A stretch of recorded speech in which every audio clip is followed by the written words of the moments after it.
I knew that I was going to do it, but I didn't know that it was going to happen. I was just like, I have to do this. This is my life. I'm going to fight for this.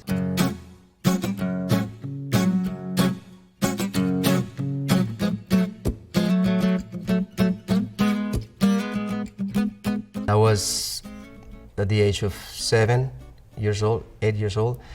I started because of my brothers and sisters, my parents, especially my father used to sing, and my old brother used to sing and play guitar. So I just learned. And when I see the pictures of me when I was a little kid, I was like, like a huge guitar and me like trying to play. Tengo la camisa negra, hoy mi amor está de luto. Hoy tengo en el alma una pena y es por culpa de tu embrujo. Hoy sé que tú ya no me quieres y eso es lo que más me hiere.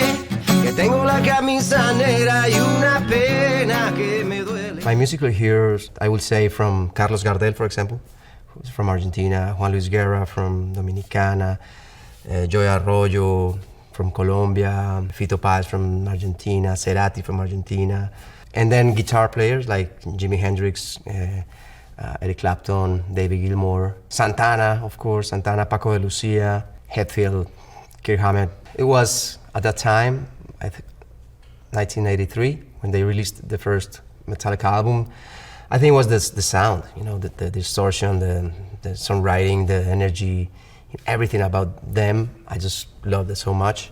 Even if my music doesn't sound like them at all, but it's just something that they put in me as a seed, like they put in me when I was a teenager, and I just feel so inspired by them, and by rock music in general.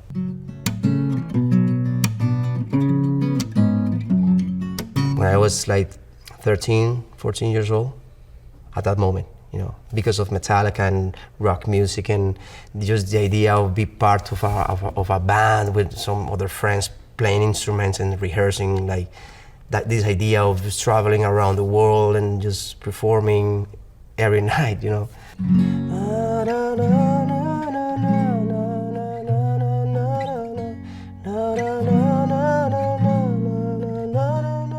Yo diría que encuentro similares, digamos, los procesos, porque cuando estás aprendiendo un idioma tienes que practicar demasiado, tienes que aprender cierta teoría, pero sobre todo tienes que practicar mucho, tienes que hablar, equivocarte, corregir.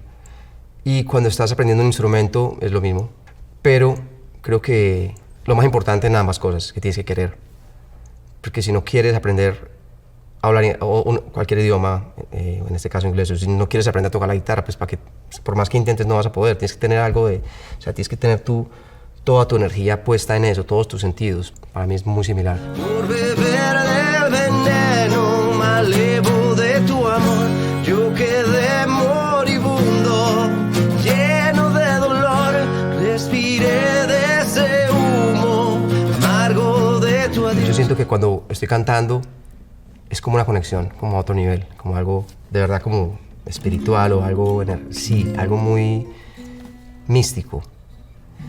Y con la guitarra siento lo mismo, porque, digamos, antes de yo aprender algo de teoría, yo aprendí a tocar la guitarra porque mis hermanos me enseñaban acordes y yo de oído me sentaba y retrocedía el cassette y lo volvía y lo ponía, y volvía y lo retrocedía y volvía y lo ponía. Entonces primero fue como el alma, realmente. Y después he ido aprendiendo la técnica para cantar o la técnica para tocar la guitarra, la teoría. Pero comunicarme a través de eso para mí es algo hermoso.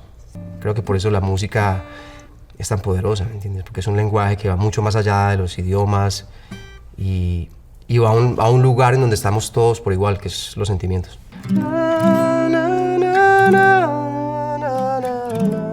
When you learn something new, the feeling of that is so amazing. When you learn something that you really want to learn, I want to know how to play the guitar and I want to play this song in particular. So when you make that happen and you finally do it, the feeling is amazing, because you believe even more in yourself.